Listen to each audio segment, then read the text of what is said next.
तो हेलो दोस्तों, स्वागत है आप सभी का मेरे चैनल पर। आज फिर से हम डिस्कस करने वाले हैं कुछ ऐसी बेसिक चीजें जो मोबाइल रिपेयरिंग के लिए हमें बहुत ज्यादा इम्पोर्टेंट है। मैं ये बोल दूं कि मोबाइल रिपेयरिंग को अगर सीखना है आपको, जो जो नए टेक्नीशियन भाई है या फिर कुछ ऐसे लोग हैं जो जिन्होंने 10th पास कर ली है, जिन्होंने 12th पास कर लिया और वो ये सोच रहे कि एक छोटी सी बेसिक स्किल्स जो है अगर उनको मिल जाए, तो मैं ये बोलूँगा कि आपके लिए ये सबसे बेहतर चीज़ है कि आप पहले स्किल्स को अपने अंदर डेवलप करो। जब आप स्किल्स डेवलप कर लोगे तो पैसा ऑटोमैटिकली आपके पास चल कर आएगा। और एक बात बता दूँ, अगर आप मोबाइल रिपेयरिंग के अच्छे मास्टर बन जाते हो और बहुत अच्छे से मोबाइल रिपेयरिंग कर लेते हो, तो आप डेली का बहुत अच्छा पैसा कमा लोगे। तो आज हम लोग बात करेंगे मोबाइल रिपेयरिंग के अंदर सबसे बेसिक टॉपिक की, जिसको हम लोग बोलते हैं वोल्टेज। वोल्टेज को समझने से पहले आपको ये समझना पड़ेगा कि वोल्टेज के इंपॉर्टेंस क्या है, वोल्टेज कैसे बनते हैं, कैसे पीसीबी बोर्ड में आते हैं। जब हम चार्जिंग का जैक जब सॉकेट में लगाते हैं, जैसे हमारा यूएसबी चार्जर होता है ना, हमने चार्जर जैसे ही मोबाइल के सॉकेट में लगाया तो सॉकेट के अंदर वोल्टेज डेवलप होना चालू हो जाते हैं। 5 वोल्ट आता है, 5 वोल्ट से फिर बाद में जब हम मदरबोर्ड पे जाएंगे तो वो 5 वोल्ट जो है वो चेंज हो जाता है। ठीक है, वो सारी चीजें हम देखेंगे। 5 वोल्ट जो है वो 3.5 से लेके 4.2 वोल्ट तक आ जाता है। फिर उसके बाद हमारे पावर सेक्शन के पास कुछ अलग वोल्टेज आते हैं, बक कॉइल की तरफ कुछ अलग वोल्टेजेस आते हैं। तो ये नाम तो आप अभी अभी नए नए सुन रहे होगे, अगर आप नए टेक्नीशियन भाई हो या फिर जो काम कर रहे हैं तो उनको तो ये नाम पता ही होगा कि बक कॉइल क्या होती है, बूस्ट कॉइल क्या होती है। ठीक है, पावर आईसी क्या होती है, पावर आईसी के पास जो कैपेसिटर लगाते हैं वहां कौन से वोल्टेजेस आते हैं, एलडीओ की तरफ कौन से वोल्टेजेस आते हैं। 1.8 वोल्ट आता है नेटवर्क की तरफ, नेटवर्क की तरफ वीपीएच भी आता है। तो ये अलग अलग टाइप के जो वोल्टेजेस है ये बनते हैं हमारे पीसीबी में या मदरबोर्ड में मोबाइल के। ये वोल्टेजेस के मायने क्या है, ये वोल्टेजेस होते क्या है, तो उसके बारे में थोड़ा डिटेल से पढ़ लेंगे हम लोग। लेकिन ये वोल्टेज जो अंदर डेवलप्ड होते एक्चुअल में वोल्टेज है क्या, हम पहले ये तो समझे। वोल्टेज हमको समझ में आएगा तो हमको ये समझ में आएगा कि हाँ करंट क्या है। अब करंट समझ में आया तो फिर हम बोलेंगे रेजिस्टेंस क्या है या फिर रेजिस्टर क्या है। ठीक है, तो एक एक चीज हम लाइन बाय लाइन सीखते जाएंगे। तो सबसे पहले हम लोग बात कर लेते हैं वोल्टेज की। वोल्टेज जो है वो होता क्या है। तो गाइज, मैंने जो पिछला लेक्चर था उसमें मैंने आपको अल्टरनेटिंग करंट और डायरेक्ट करंट के बारे में बताया था। आज मैं आपको वोल्टेज के बारे में बताने वाला हूँ कि वोल्टेज होता क्या है। तो हम सबसे पहले देख लेते हैं कि हमारे पास जो कंडक्टर होता है, कंडक्टर आपको समझता है कंडक्टर क्या होता है। कंडक्टर मतलब एक ऐसा मटेरियल, जैसे कॉपर जो है वो कंडक्टर होता है। ठीक है, पीसीबी मदरबोर्ड में आपको कॉपर ही दिखेगा। मतलब जो पीसीबी की जो ग्रीन कलर की जो लेयर होती है, ब्लैक कलर की लेयर होती है, उसके अंदर जो माइक्रो माइक्रो जंपर्स होते हैं, जो वायर्स होते हैं, जो कनेक्टिविटी बनाते हैं, वो कॉपर मटेरियल की होती है। ठीक है, तो मैं अभी कॉपर का ही एग्जांपल ले लेता हूँ क्योंकि हम कॉपर ही पढ़ रहे हैं। तो ये समझो कि मेरे पास एक कॉपर मटेरियल है। ठीक है, बहुत अच्छे से ध्यान से देखो मेरे दोस्तों। ये समझो ये कॉपर का मटेरियल है। कॉपर का मटेरियल मतलब कॉपर का एक वायर है जो जनरली ऐसे होता है। ये ऐसा कॉपर का एक वायर है। ठीक है, ये हमारा कॉपर का वायर है। इस कॉपर के वायर में अगर मैं बहुत ज्यादा टेक्निकल टर्म में बात करूं, दोस्तों मैं इंजीनियर हूं तो मैं थोड़ा सा टेक्निकल टर्म में ही बात करूंगा। तो ना दो चीजें होती है, एक होती है इलेक्ट्रॉन। ठीक है, एक होती है इलेक्ट्रॉन और दूसरी होती है प्रोटॉन। इलेक्ट्रॉन जो है वो नेगेटिव होते हैं और ये जो होता है प्रोटॉन वो पॉजिटिव होते हैं। तो अभी फिलहाल मैं इनकी बात नहीं करता हूँ, प्रोटॉन की कुछ भी बात नहीं करूंगा, मैं सिर्फ अभी इलेक्ट्रॉन की बात करूंगा।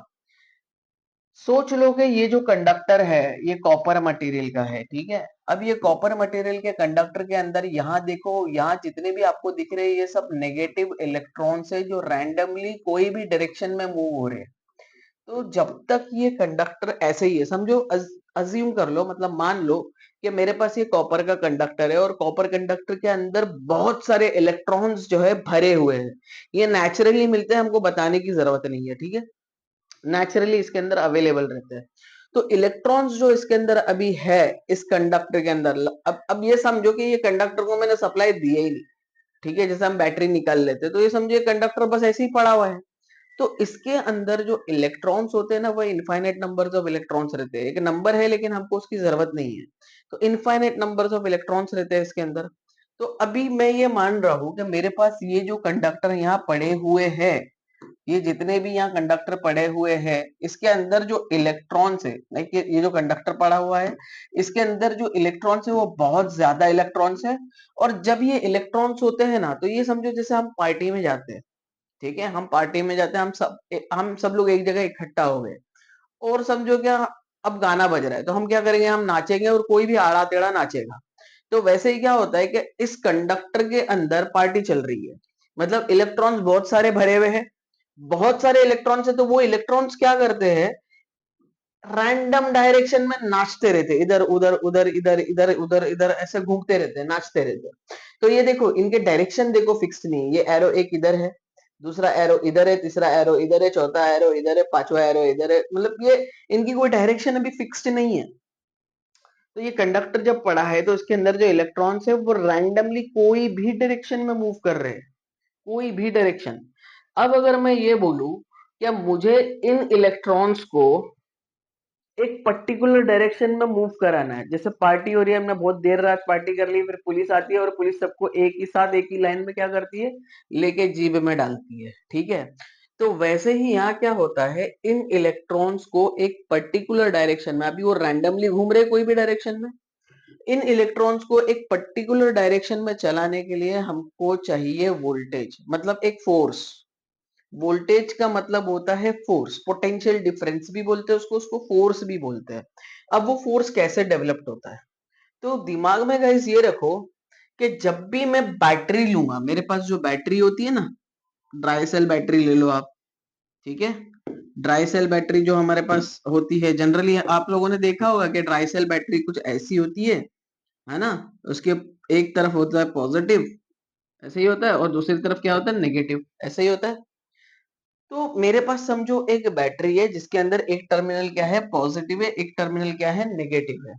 तो जब भी मैं इस पर्टिकुलर, जब भी मैं गाइस, मेरे दोस्तों ये दिमाग में रखना, जब भी मैं इस पर्टिकुलर चीज को, ठीक है, इस पर्टिकुलर चीज को जब भी मैं कनेक्ट करूंगा, या फिर इस कंडक्टर को, ये जो कंडक्टर है कॉपर का, इसको जब भी मैं बैटरी से कनेक्ट करूंगा, तो ये जो सिंबल आपको दिख रहा है, ये बैटरी का सिंबल है। जब भी मैं इसको बैटरी से कनेक्ट करूंगा, तो यहाँ आएगा पॉजिटिव, यहाँ आएगा नेगेटिव, और ये आएगा वोल्टेज। तो यहाँ से मैंने वोल्टेज दे दिया। अब वोल्टेज का मतलब तो आपको समझ गया कि एक पॉजिटिव और एक नेगेटिव होगा, तो पोटेंशियल आएगा, वोल्टेज आएगा, फोर्स आएगा। तो अभी फिलहाल अगर तुम ये देखो कि अगर मैंने एक बैटरी लगा दिया जिसका एक सिरा पॉजिटिव है, एक सिरा नेगेटिव है, तो मैंने एक सिरा पॉजिटिव एक सिरा नेगेटिव करके यहाँ लगा दिया, तो आप बहुत अच्छे से देखो गाइस, आपको समझ में आएगा कि ये जो है ये नेगेटिव है, और ये जो है ये पॉजिटिव है। तो जब ये नेगेटिव वाला सप्लाई यहां से चलकर, ये जब मैं लगाऊंगा तो ये तो घूमेगा, सर्किट कंप्लीट है पूरा, मतलब ऐसे घूमेगा। तो जब ये नेगेटिव यहां से चलकर इस कंडक्टर के अंदर जाएगा ना, तो वो कंडक्टर के अंदर देखेगा सारे इलेक्ट्रॉन क्या है, नेगेटिव है। सारे इलेक्ट्रॉन्स कैसे भरे पड़े, सब नेगेटिव के नेगेटिव है, सब नेगेटिव है, ठीक है। तो ये नेगेटिव क्या करेगा, जब यहां से निकलेगा और जब इसके अंदर जाएगा, क्योंकि ये जो ड्राई सेल है ना, इसके अंदर बहुत सारे चार्जेस है, पॉजिटिव चार्जेस भी बहुत सारे हैं, ठीक है, पॉजिटिव चार्जेस भी बहुत सारे, और इसके आधे इसमें नेगेटिव चार्जेस भी बहुत सारे हैं। तो ये नेगेटिव क्या करेंगे, बैटरी में से निकलने की कोशिश करेंगे और निकलकर मूव करेंगे इस तरफ। जब ये निकलकर मूव करेंगे इस तरफ, तो ये जो नेगेटिव वो ये देखेगा दैट यहाँ भी बहुत सारे नेगेटिव है। तो ये नेगेटिव नेगेटिव क्या करेंगे, हमको पता है ना, नेगेटिव नेगेटिव क्या करते हैं। अगर मैं कोई मैग्नेट ले लूं, मैग्नेट के एक तरफ अगर साउथ पोल है, दूसरी तरफ भी साउथ पोल है, तो ये क्या करते हैं, एक दूसरे से को अपने आप से दूर फेंकते हैं ना, रिपेल करते हैं। तो वैसे ही ये नेगेटिव जब इस नेगेटिव की तरफ जाएगा, तो ये जो नेगेटिव है ये क्या करेगा, इनको रिपेल करेगा, मतलब पुश करेगा, धक्का मारेगा, ठीक है। तो ये जो इलेक्ट्रॉन जो पहले कोई भी डायरेक्शन में मूव हो रहे थे, तो इस नेगेटिव टर्मिनल की वजह से बैटरी के वो क्या हो जाएगी, अब वो एक डायरेक्शन में उनको धक्का लगेगा। तो जब वो एक डायरेक्शन में धक्का लगेगा तो उनका मूवमेंट होगा। तो देखो, पहले जो रैंडमली कोई भी डायरेक्शन में मूव हो रहे थे, अब उनका डायरेक्शन क्या हो गया है, फिक्स्ड हो गया है। अब जब इनका डायरेक्शन फिक्स्ड हो गया है तो अब यहाँ क्या होगा, इस इलेक्ट्रॉन को अभी तो धक्का लग रहा है ना, मोमेंट धक्का तो आ ही रहा है, कंटिन्यूसली धक्का आ रहा है, तो ये क्या करेगा, ये नेगेटिव इन इन नेगेटिव को क्या करेगा, पुश करेगा, इलेक्ट्रॉन्स को क्या करेगा, पुश करेगा। जब ये इलेक्ट्रॉन्स को पुश करेगा तो ये बात दिमाग में रखना कि यहाँ तो पॉजिटिव बैठा ही है, तो जब ये इलेक्ट्रॉन्स मूव होकर इधर आएंगे, ये नेगेटिव इलेक्ट्रॉन से, तो यहाँ तो ये पॉजिटिव टर्मिनल है ना, ये क्या करेगा, सारे के सारे नेगेटिव चीजों को क्या करेगा, अपनी तरफ खींच लेगा। ये सारे के सारे नेगेटिव चीजों को क्या करेगा, अपनी तरफ खींच लेगा। और अपने तरफ जब इसने खींच लिया तो मैं ये बोलूंगा कि ये नेगेटिव यहाँ से उसको फेंक रहा है और पॉजिटिव यहाँ से पकड़ रहा है, नेगेटिव फेंक रहा है, पॉजिटिव यहाँ से पकड़ रहा है।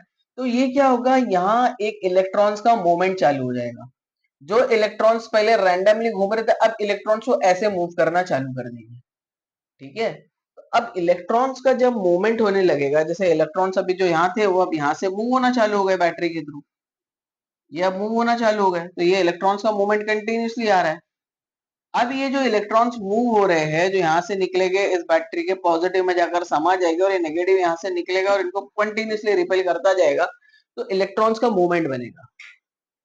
इलेक्ट्रॉन्स का मूवमेंट बनेगा तो यहाँ आप देख रहे हो कि ये पॉजिटिव है, और यहाँ से निकला हमारा फ्लो ऑफ इलेक्ट्रॉन्स, और वो निकला, और इस बल्ब में से होते हुए उसने क्या किया, ये नेगेटिव में चला गया।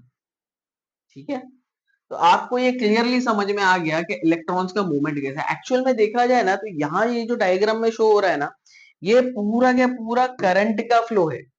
ये जो फ्लो हो रहा है ये सब करंट का डायरेक्शन है। ठीक है, तो एक्चुअल में कैसा होता है कि इलेक्ट्रॉन्स का जो मूवमेंट होता है ना, ऐसे, ये ऐसे इलेक्ट्रॉन्स जब मूव करेगा तो कैसे मूव करेगा, ध्यान में रखना, इलेक्ट्रॉन्स जब मूव होंगे तब वो नेगेटिव से पॉजिटिव की तरफ मूव होगी। मतलब इलेक्ट्रॉन्स का मूवमेंट कैसे होगा, नेगेटिव से निकलेगा और वो पॉजिटिव की तरफ जाएगा, और जो करंट है, जो करंट फ्लो होगा वो पॉजिटिव से निकलेगा और वो नेगेटिव की तरफ जाएगा, जैसे इस डायरेक्ट डायग्राम में शो हुआ है। तो हमेशा जो करंट होता है ना, हमेशा ये याद रखना, करंट करंट जो होता है, जब तक वोल्टेज नहीं आएगा ना, जब तक वोल्टेज नहीं आएगा तब तक करंट नहीं आएगा। क्योंकि जब मैं फोर्स धक्का लगाऊंगा, ये बैटरी लगाऊंगा, तभी तो इलेक्ट्रॉन्स मूव हो गए ना। ये इलेक्ट्रॉन के मूवमेंट को ही हम लोग बोलते हैं करंट। तो करंट क्या होता है, it is flow of electrons, flow flow of electrons. Current जो होता है it is flow of electrons. तो यहां तुम लोग देख सकते हो इस वाले पर्टिकुलर पिक्चर में, मैं थोड़ा सा इसको और क्लियर वे में बता देता हूं आपको, कि ये दिख रहा है आपको, ये नेगेटिव से पॉजिटिव की तरफ कहां जा रहे हैं इलेक्ट्रॉन्स, ये यहां से निकला इलेक्ट्रॉन्स और कहां गया, पॉजिटिव की तरफ। लेकिन जो करंट दौड़ा या फिर करंट जो निकला वो कहां से निकल रहा है, पॉजिटिव से नेगेटिव की तरफ। ठीक है, तो हमेशा याद रखना कि जब वोल्टेज आएगा तो ही करंट आएगा, और करंट जो है वो फ्लो ऑफ इलेक्ट्रॉन्स है। ठीक है, आई होप गाइस आप लोगों को समझ में आ गया है दैट वोल्टेज और करंट क्या होता है। वोल्टेज तो हम लोग एक ऐसी प्लेट लेते हैं जहां पॉजिटिव टर्मिनल ज्यादा हो, एक ऐसी दूसरी प्लेट जहां नेगेटिव टर्मिनल के अंदर इलेक्ट्रॉन्स की जो पोलैरिटी हो ज्यादा हो। तो जहां नेगेटिव ज्यादा हो गया और पॉजिटिव ज्यादा हो गया, और उन दोनों को हम अगर कभी बहुत पास लेके आ जाएंगे तो वो एक पोटेंशियल, एक फोर्स डेवलप करेंगे, जैसे मैग्नेट करता है ना। तो ये इतनी सी चीज है जो आपको समझनी है। अगर आपको वोल्टेज समझ में आ गया, मतलब जब आप वोल्टेज की बात करोगे तो वहां करंट ऑटोमेटिकली आ जाएगा। ठीक है, एक छोटा सा एग्जांपल देता हूँ आप लोगों को। हमारे घर में देखो सॉकेट होता है, ठीक है, सॉकेट के अंदर अभी हमने कुछ भी नहीं डाला, लाइक अब ये अज्यूम करो आप मिक्सर ग्राइंडर उसके अंदर लगाने वाले हो, सॉकेट के अंदर मिक्सर ग्राइंडर आप लगाने वाले हो, तो जब तक वो सॉकेट ओपन है वहां वोल्टेज आपको मिलता रहेगा, लेकिन जैसे ही आप पिन उसके अंदर डालोगे तो अब लोड लग गया है ना। तो अब जैसे आप मिक्सर को ऑन करोगे मिक्सर चल जाएगी, मतलब करंट कब आएगा, जब आप कुछ लगाओगे, है ना। तो जब वोल्टेज रहेगा तो करंट रहेगा, अगर वोल्टेज नहीं है तो करंट नहीं है, आप दिमाग में रखो। और वोल्टेज क्या होता है, पॉजिटिव और नेगेटिव। अगर मैंने बहुत ज्यादा पॉजिटिव एक जगह डाल दिया और बहुत ज्यादा नेगेटिव एक जगह डाल दिया और दोनों को बहुत पास में लेके आ गए तो वो वोल्टेज बना देंगे, क्योंकि हमको फोर्स चाहिए किसके लिए, इलेक्ट्रॉन्स के मूवमेंट के लिए। जब ये मूव करेंगे तभी तो करंट आएगा। ठीक है गाइस, अगर और डिटेल में वीडियोस चाहिए आपको तो मुझे आप सब्सक्राइब कर लीजिए। मैं और भी मोबाइल रिपेयरिंग से रिलेटेड बहुत सारी चीजें आपको समझाऊंगा। ठीक है।